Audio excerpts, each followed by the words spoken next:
Let's make red wine short rib risotto. The short rib falls off the bone and pairs perfectly with the risotto. Start out by seasoning flour with paprika, garlic powder, and salt and pepper.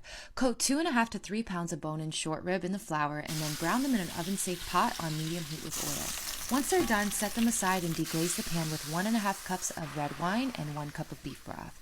Then add 4 tablespoons of butter, 1 diced onion, fresh thyme, 1 tablespoon of freshly minced garlic, and salt and pepper to taste. Once it comes to a simmer, add your short ribs back into the pan and cover and cook in the oven for 2 hours at 350 degrees. When they're done, let them rest covered for 20 minutes while you cook the risotto. For the risotto, in a pot on medium heat, add 4 tablespoons of butter, 3 large minced shallots, 1 tablespoon of freshly minced garlic, and 1.5 cups of arborio rice. Cook for about 2 minutes and then add a half cup of red wine and cook until it's absorbed. Then slowly add 3.5 cups of warm beef broth. Add about a cup at a time, letting each cup fully absorb before adding the next.